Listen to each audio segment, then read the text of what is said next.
मीरा भाईंदर महापालिकेसमोर आज जोरदार राजकीय निदर्शने पाहायला मिळाली।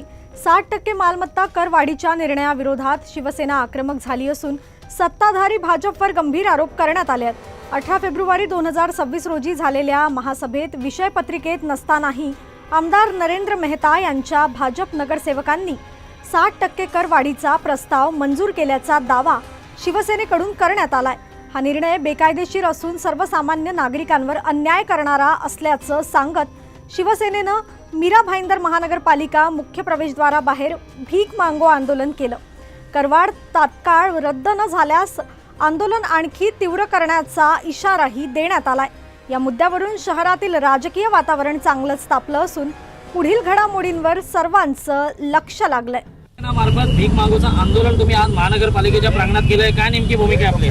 बघा, पहिल्या महासभेमध्ये कोणत्याही विषय पत्रिकेमध्ये विषय नसताना ज्या पद्धतीने एक राक्षसी बहुमत यांना मिळालेलं आहे भाजपा पक्षाला, तर नरेंद्र मेहताच्या भाजपाच्या नगरसेवकांनी 78 नगरसेवकांच्या जीवावरती कोणत्याही प्रकारचा नियमाच्या बाहेर जाऊन हा जो 60%चा कर हा सर्वसामान्य नागरिकांवर लावलेला आहे याचा निषेध करण्यासाठी आणि प्रामुख्याने हा रद्द झालाच पाहिजे यासाठी शिवसेना आज या ठिकाणी निवेदन देण्यासाठी जमलेली आहे। महापौरांना भेटून त्यांनी कशासाठी हा कर लावला हा जाब त्यांना आम्हाला विचारायचा आहे। कारण त्यांनी जरी 2 दिवसापासून ज्या प्रकारे आम्ही हे आंदोलनाची सुरुवात केलेली आहे, आम्ही काही व्हिडिओ पाहतो, आम्हाला काही पत्रकार विचारतात की त्यांनी काही स्पष्टीकरण दिलेलं आहे, परंतु ते सगळं स्पष्टीकरण हे थटांटक खोटं आहे।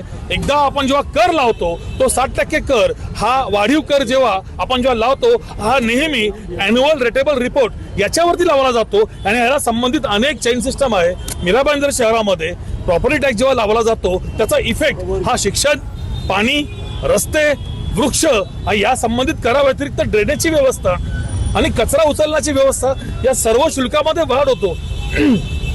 ही वाढ ही सर्वसामान्य जनता खपवून घेणार नाही, याचा ताबडतोब यांनी हा विषय रद्द केला पाहिजे आणि ह्याचं स्पष्टीकरण दिलं पाहिजे की नेमका 60% कर वाढवण्यामागचं कारण काय।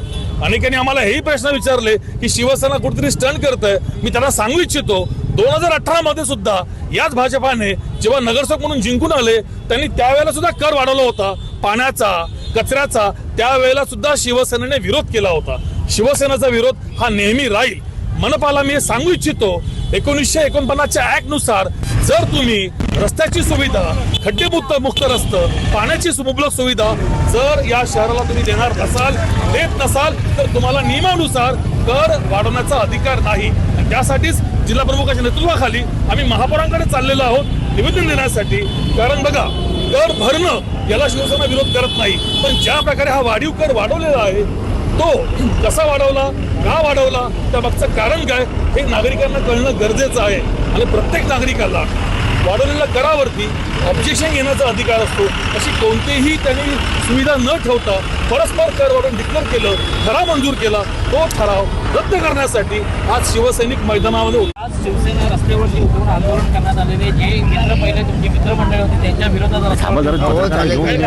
बघा, आता काही लोक म्हणतात की आणि स्वतः ते लोक म्हणतात की आम्हाला बहुमताने जनतेने निवडून दिले, असं त्यांचं म्हणणं आहे ना। लोकांचं थोडंच म्हणणं आहे की आम्ही त्यांना बहुमताने जिंकून दिलंय म्हणून। आणि त्यांना जर प्रत्येक नगरपालिका बघा, मुंबईमध्ये तर 500 स्क्वेअर फूटच्या घराला कर माफ केलेला आहे आणि दुसऱ्या पालिकेमध्ये असं निर्णय घेण्याचे प्रयत्न चालले आहेत की आपण टॅक्समध्ये, प्रॉपर्टी टॅक्समध्ये कसं कमतरता करू हा विषय चाललाय। आणि आपल्या इथे आपल्या पालिकेमध्ये मीरा भाईंदरच्या महापौरांचा किंवा बाकीच्यांचा असं विचार चाललाय की आपण टॅक्स वाढवून कसं, पण ते लोक बोलतात की आमचे 78 नगरसेवक आहे, आम्ही बहुमत हे करू। आता लाईव्ह प्रसारण तुम्हा लोकांचं बंद केलं आणि तसं पण 7-11 कंपनी ही ठराव ठरवते, भाजप नाही ठरवत। 7-11 ही कंपनी, कारण त्या लोकांनी जे वर्कर ठेवले, मी तर नगरसेवक म्हणणारच नाही, ते त्यांचे वर्कर आहेत, त्या वर्कर ठेवण्यासाठी त्यांनी एवढे पैसे खर्च केलेले आहेत। त्या वर्कर करून त्यांचं बहुमत ते लोक सिद्ध करायचा प्रयत्न करतायत, पण जनता याला बर्दाश्त करणार नाही। ही त्यांची मतं झाली, जनतेचं ह्याच्यामध्ये काहीच नाही।